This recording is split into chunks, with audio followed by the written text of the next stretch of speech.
This is the fourth and the concluding part of the presentation, and we will open by continuing the story of the arms and the services with Captain Terry Turner of T Battery 12 Air Defence Regiment, who will cover some rapier and blowpipe aspects. After an initial settling-in period, Rapier performed very well indeed, and 3 Mirage and 9 Skyhawks were confirmed as destroyed, with 3 more possibles in the first 8 days. Nevertheless, it is not without problems, many of which could be described as peculiar only to the Falkland Islands. During the passage south, Rapier was loaded below decks on the LSL Geraint. The equipment was packed wheel to wheel in the hold and suffered high temperatures and constant vibration for 6.5 weeks. No testing of equipment was possible during the journey, and it is hardly surprising that equipment's serviceability in the first 24 hours after landing was only 50%. A live firing practice was arranged at Ascension Island, but was cancelled at the last minute. This was very unfortunate, as the battery had not fired for a year. Rapier fly-off commenced 2.5 hours after dawn on D-Day. Although the urgency of getting Rapier ashore earlier than this was fully appreciated, it was simply not possible due to the stowage plan. Our final deployment at San Carlos is as shown on the slide. Air raids disrupt deployment. For example, one detachment and its equipment found itself dropped in 4 different locations. Aircraft generally attacked in 4s or pairs and concentrated initially on the very exposed shipping in San Carlos water. Attack height was well below 100 feet and in many cases below 50 feet at speeds up to 500 knots. From the operator's point of view, he was in many cases looking down at the aircraft and trying to avoid hitting our own ships when engaging, not entirely successfully as one of the LSLs discovered. On the credit side, on one occasion, one missile destroyed 2 Skyhawks. The hilly terrain degraded the performance of our surveillance radars, and targets were visually acquired at ranges of less than 3 kilometers, which meant reaction time was very short. The Rapier deployment, spread over 10 miles, posed many resupply and repair problems, and helicopter was the only means of access. Later on, with a troop at Teal and one at Fitzroy, the problems became harder. Denial of immediate second-line REMI support for Rapier, which was shut out at Ascension Island, meant equipment repair, despite a greatly increased spares holding, was made very difficult. We treated with some suspicion a signal from United Kingdom concerning spares, which suggested local purchase. Blowpipe was initially deployed at San Carlos, and 4 detachments remained on the LSLs throughout. Thereafter, detachments took part in all major land operations with their supported units. Blowpipe is a self-defense weapon designed to engage head-on targets. The majority of engagements were carried out against crossers or receding aircraft. Blowpipe worked well on head-on targets, but was obviously less successful against the other types of target.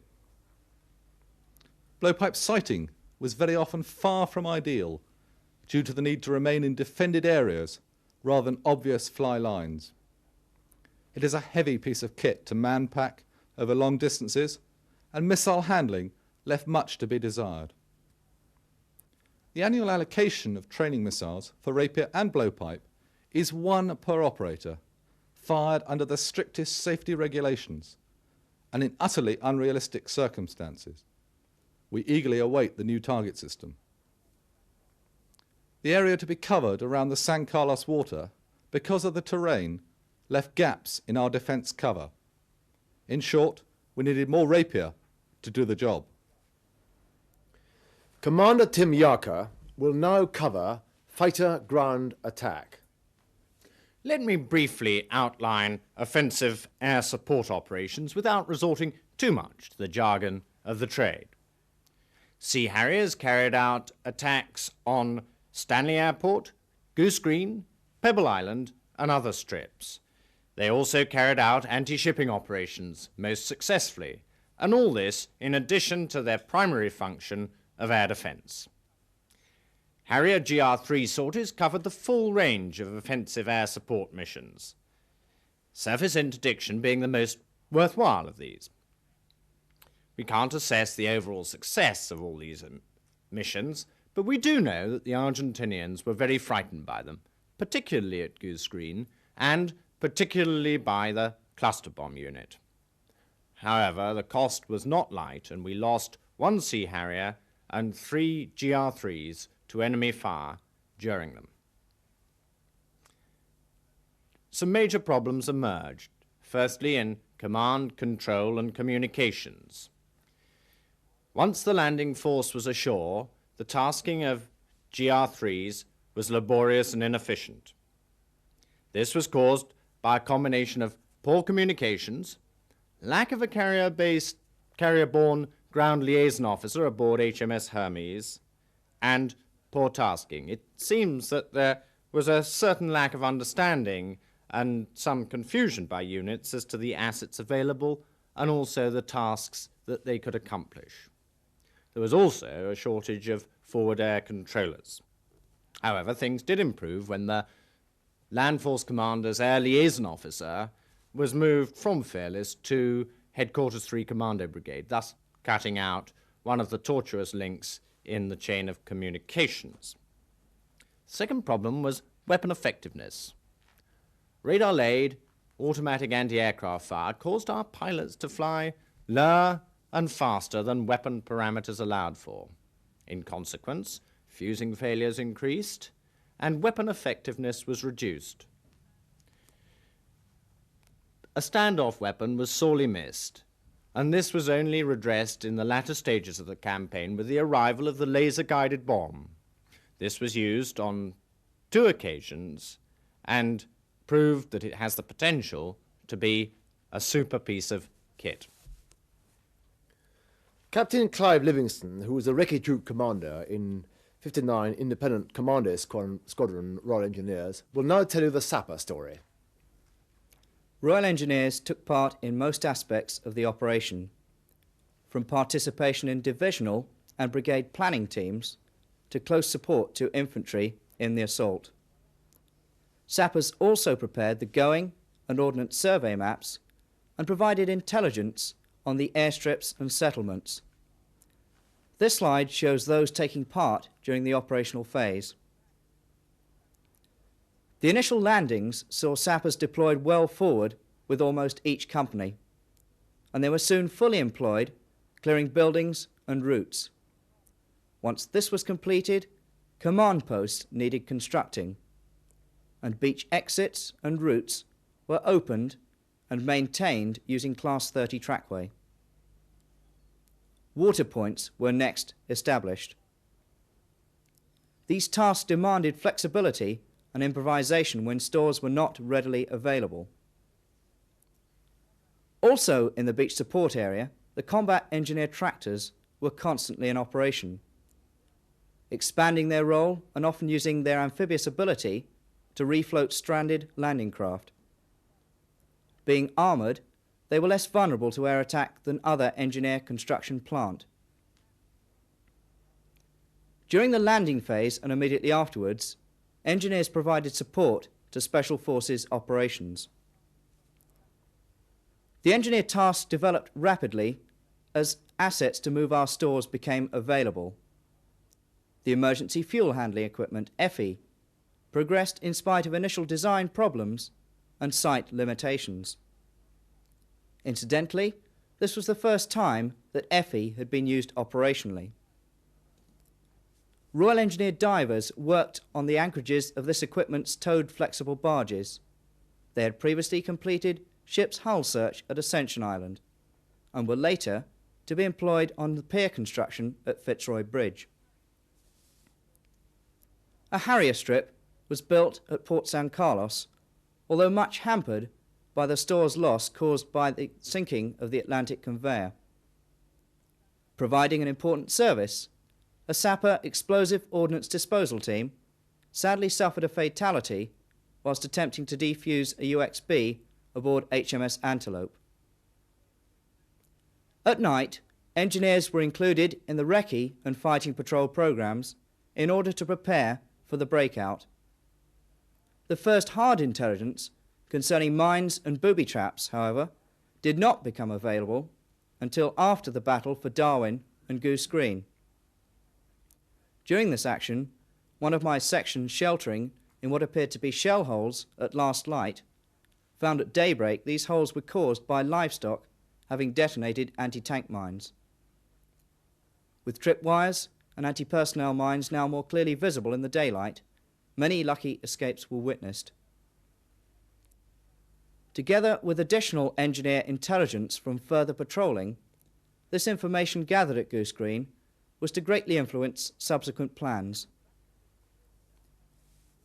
Back in the beach support area, the emergency fuel equipment was providing up to 40,000 gallons of aviation fuel a day for the Harrier Strip. Also, a Class 16 air-portable bridge was built and flown forward complete to replace the damaged Murrell Bridge. Although not an entirely new technique, it provided many opportunities for improved experience. After the assault on Stanley and its subsequent surrender, the Sapper tasks continued.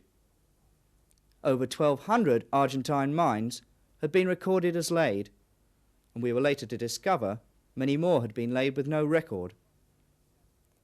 Some idea of the problem may be gathered here, where each red area represents a known mined location.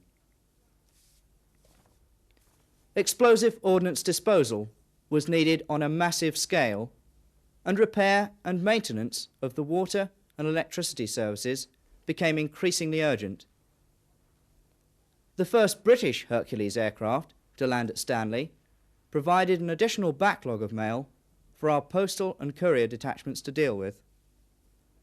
Rapid runway repair being affected by the use of captured American AM-2 mat over craters, epoxy resin on scabs, and other useful expedients.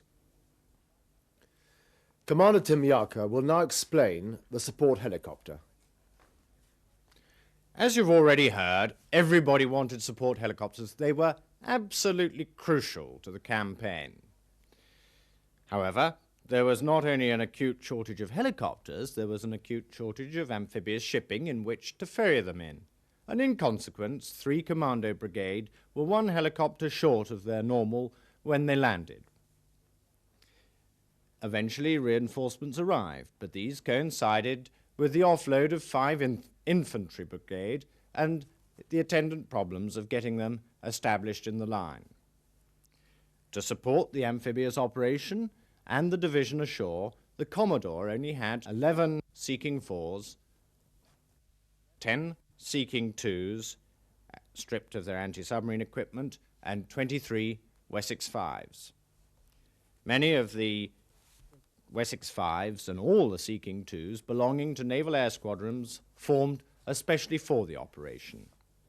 Indeed, the anti-submarine pilots, less used to overland operations, had a vertical learning curve. And on the first day that they were let loose in the front line, 1 crew had the dubious distinction of getting closer to Stanley than any other helicopter crew. Their rusty map reading was discovered when they came under enemy fire. However, subsequently, these squadrons did magnificently. More helicopters had been planned, but unfortunately 6 Wessex and 3 Chinooks were lost with a hapless Atlantic conveyor. The loss of the Chinooks was a bitter blow to us. However, 1 valiant survivor rendered us sterling service. You've heard of the many roles that support helicopters undertook, but Special Force insertion using passive night goggles deserves a special mention. This equipment was bought especially for the operation and proved to be absolutely marvellous, many spectacular sorties being flown using it. These many tasks taxed our resources to the limits, and although the aircrew flew prodigious hours in appalling weather and over hostile country, with the pilots almost dead on their feet with fatigue, and the maintainers producing absolutely exceptional serviceability, there was still never enough to go round.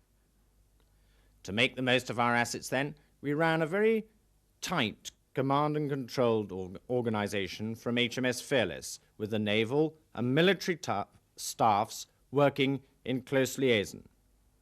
It was not liked by our customers ashore, as it meant that they didn't have as many helicopters in direct support as they would have liked. But then, that would have been impossible to provide. We knew that command, control, and communications would be a problem. This could have been partially alleviated by the use of more mobile air operation teams on the ground working with the units controlling air operations. However, once again, there were just not enough to go round. Reliable, secure air-to-ground communications would have transformed the operation, but these too were not available, and we had to make do with unreliable and insecure HF, which, I fear, offered the enemy a certain amount of intelligence.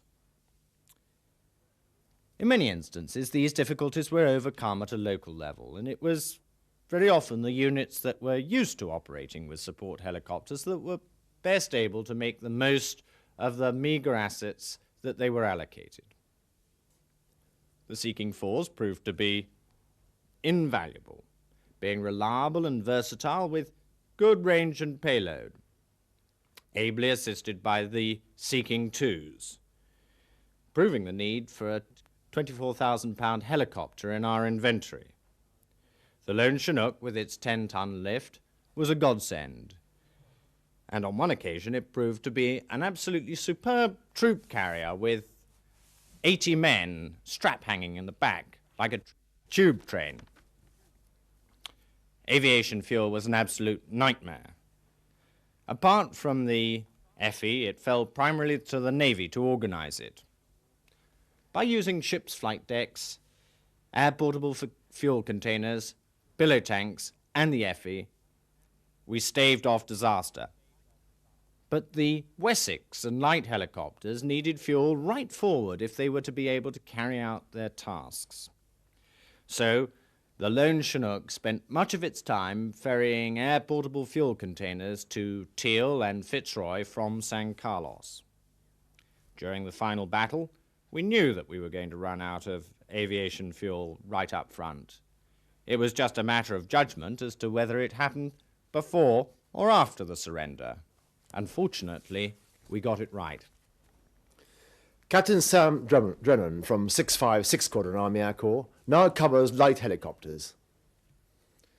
3 Commando Brigade Air Squadron and 656 Squadron Army Air Corps, equipped with a total of 12 Scout and 15 Gazelle helicopters, supported the land operations. The Gazelles were fitted with SNEB rocket launchers for the campaign, but otherwise the aircraft were unmodified. On passage, much training was done for the normal roles, and the SNEB rockets were fired for the first time at Ascension. Light helicopters were used extensively throughout the campaign, but not in the conventional roles.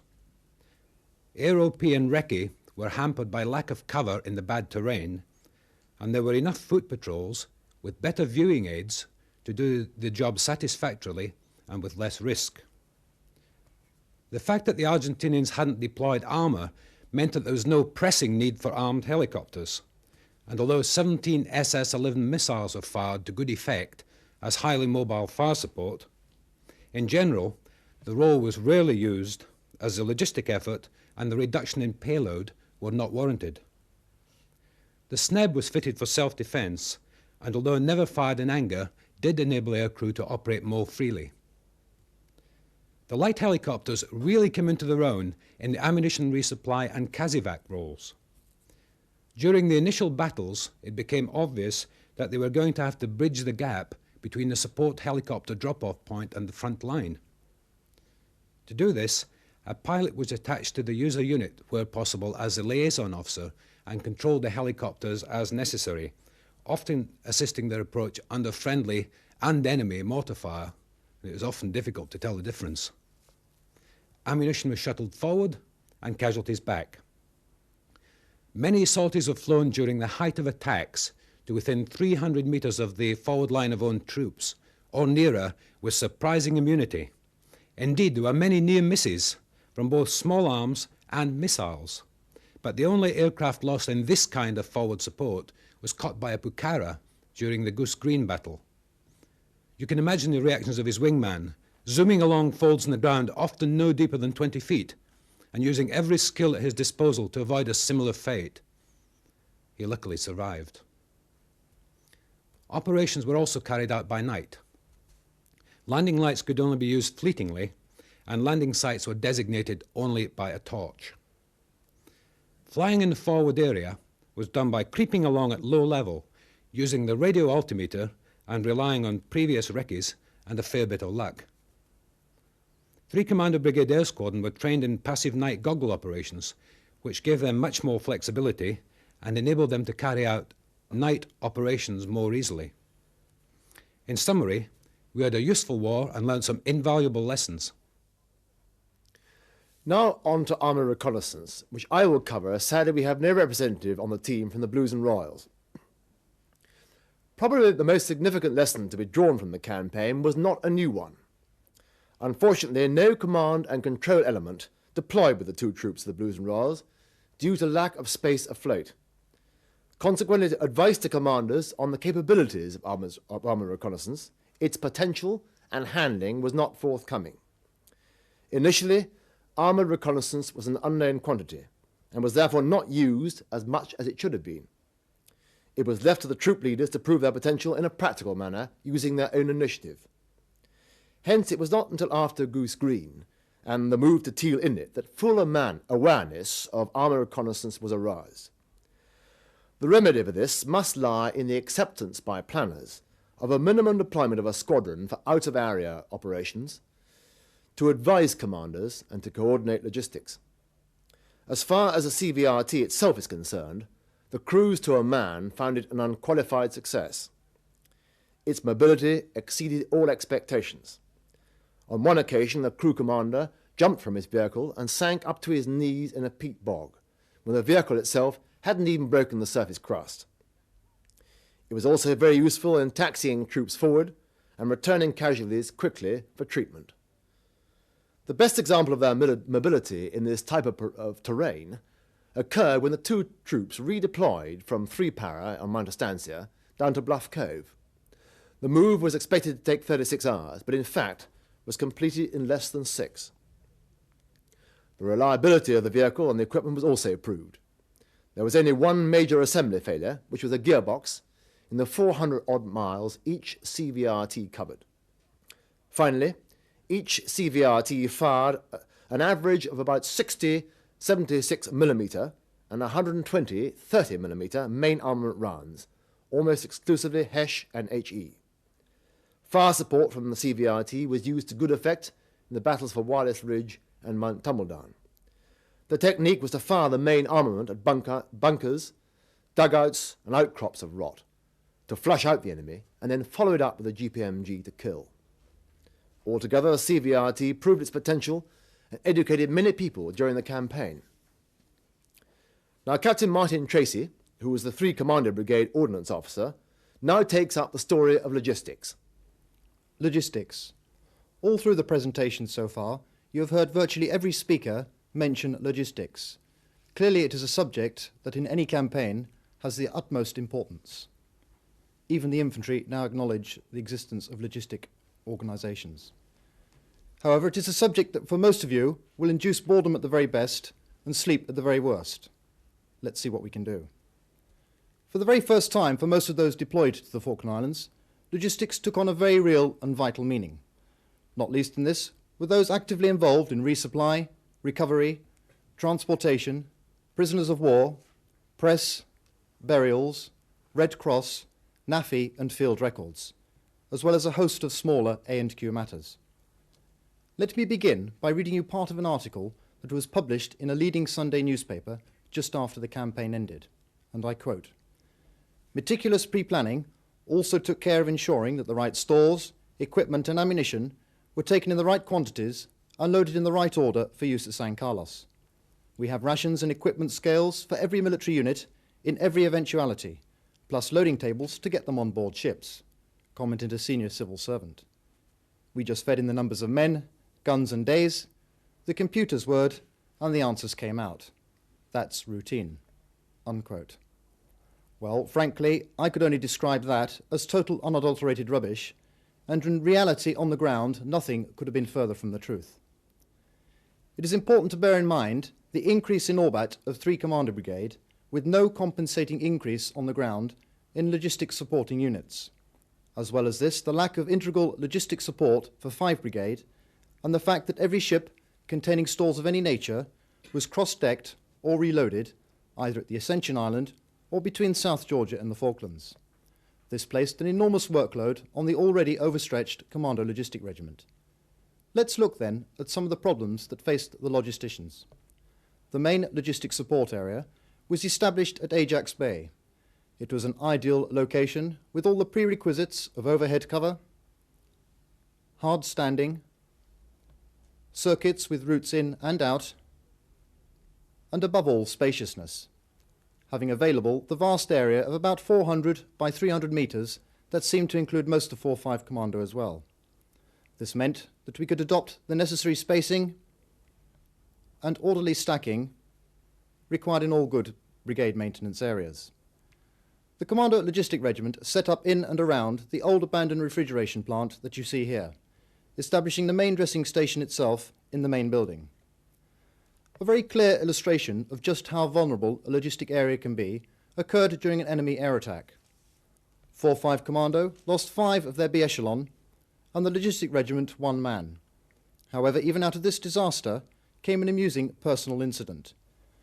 Seconds before the attack, I passed a suitable comment to a Marine who had chosen a quiet moment to have a doby and was standing in a basin of water, bollock naked, completely covered in soap.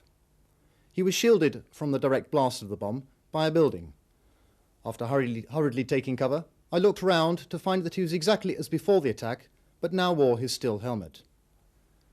On a more serious note, a continual problem was the difficulty of the resupply of civ gas.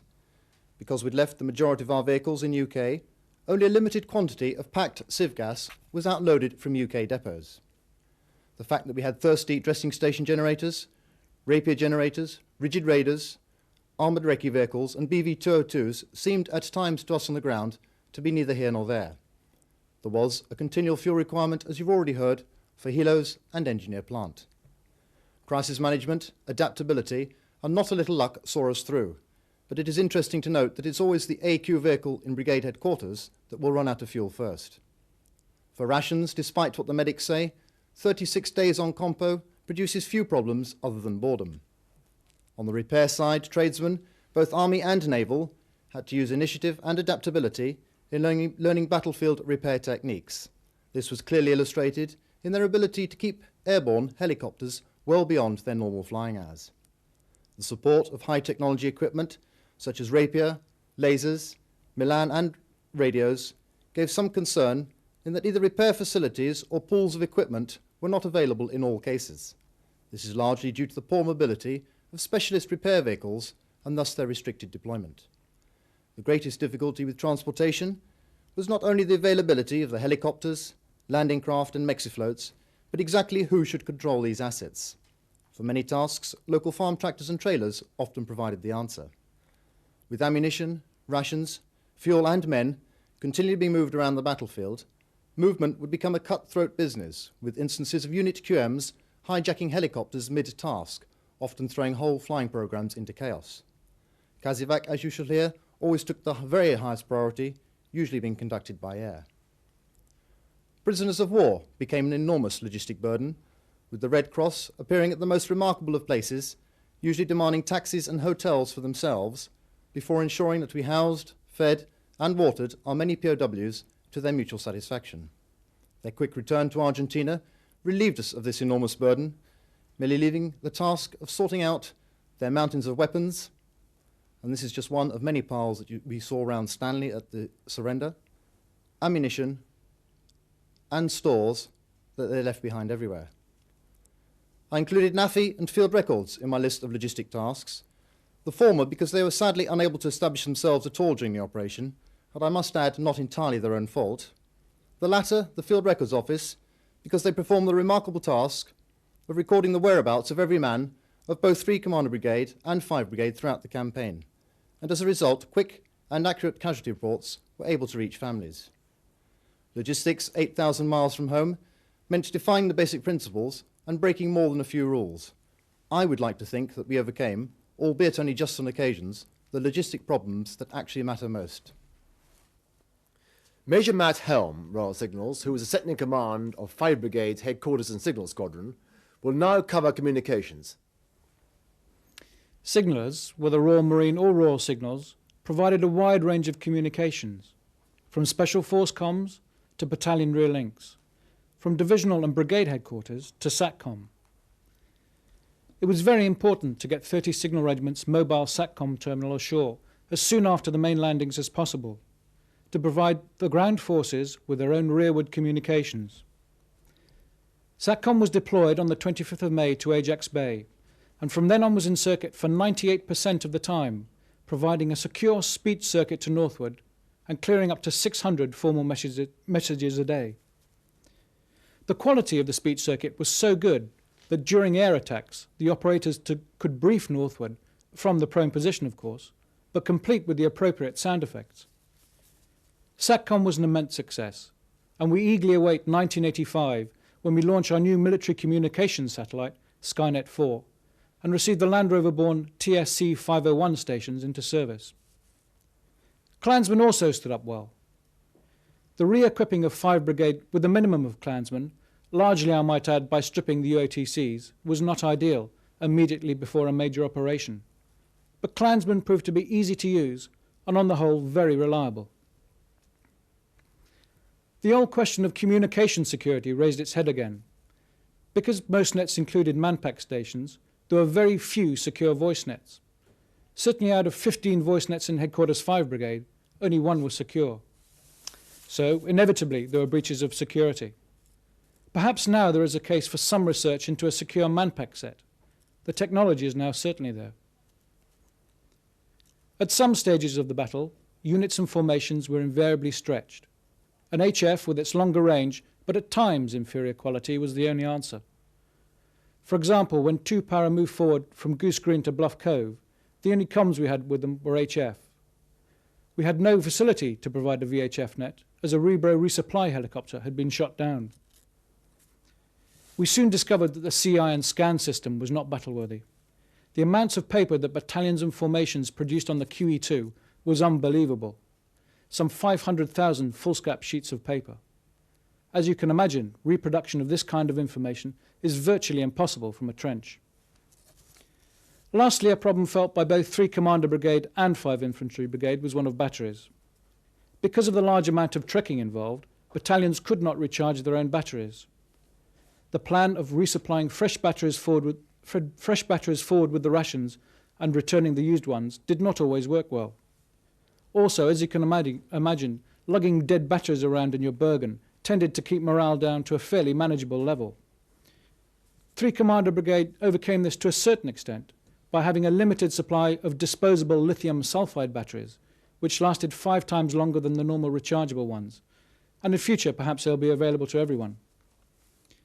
To summarize, there were many lessons that we had to relearn, but it was encouraging to know that the new and established communications equipment worked well and stood up to operational handling. Finally, Captain Stephen Hughes, who was a medical officer with 2 Para, will now cover medical aspects.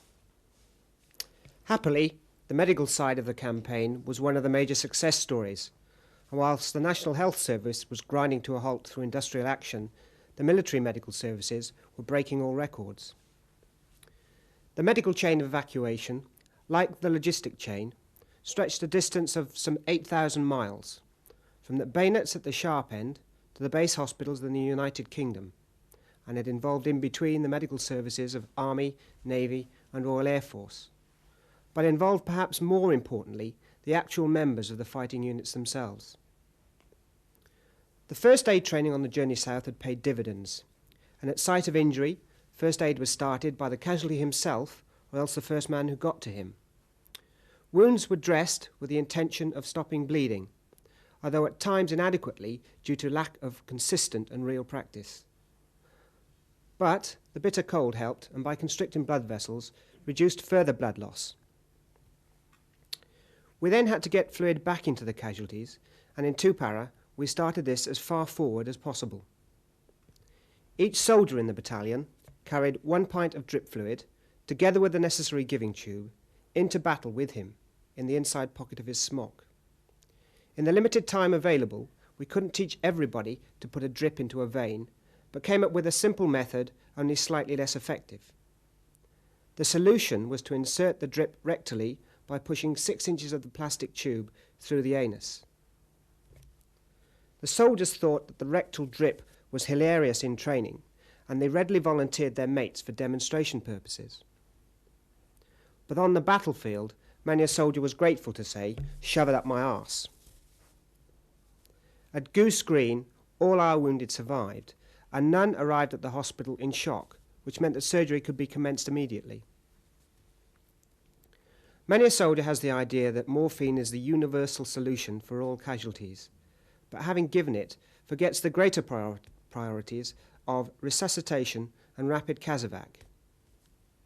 Although each soldier carried morphine taped with inside his helmet, in my own battalion's case, the intense training paid off, and the lads soon learnt that a lot of casualties are so numbed by the shock of a wound that they don't in fact need morphine or any other painkiller. Thankfully, we didn't have any cases of morphine overdose, although some battalions did, and that caused problems on the operating table. When it came to moving the casualties back to the company and regimental aid posts, we found a glaring need for a lightweight stretcher that can be carried within the platoon, if not within the section. But where do you find the spare manpower in a 650 battalion to move 30 casualties when it takes 4 men to move each stretcher? Casevac was a problem both on and off the battlefield, and we thanked our stars for our own 7th Cavalry, the light direct support helicopters that came forward bringing ammunition and took our casualties back with them. The longest link in the casevac chain was often from site of wounding to regimental aid post, and at times casualties would lie in the open for hours on end before the battle subsided sufficiently for us to be able to retrieve them. The speed with which the choppers then got them back to the surgeon saved many of those lives. Once actually back in the hands of the medical chain, the lads were on the home straight. Of over 600 casualties that passed through the Ajax Bayfield Hospital and the hospital ship Uganda, only 4 mortally wounded soldiers, and that includes 1 Argentinian, actually died. This efficiency of the medical chain was a tremendous morale booster, not only for the casualties who found themselves back home only days after wounding, but also, and of tactical importance, for their comrades still in action. I was delighted to be able to brief my platoons in Fitzroy that every one of our casualties from Goose Green was alive, recovering, and in the United Kingdom. And as the twin of one of my wounded soldiers said to me, "Trust my brother to get home and tell his war stories before me." Now that's the end of our gallop through the Falkland Islands campaign.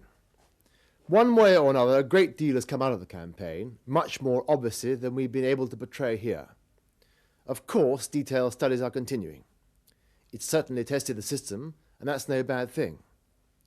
Mistakes were obviously made. They always will be. The fact remains the operation was a success, and we won. However, in the final analysis, where do we score over the Argentines? I would suggest our ability to mount and logistically sustain an operation 8,000 miles away. Inter-service cooperation. A high standard of individual training. A high standard of collective training from section to brigade level. Cooperation of all arms. Fitness. Leadership, discipline, esprit de corps. Determination and fighting spirit. Finally, let it be said, There was no one battalion, regiment, arm or service that won this war on their own. Everyone there had a part to play. Every unit was an indispensable link in that chain, and they all played their part admirably. Even then, as Wellington said, it was a damn close run thing.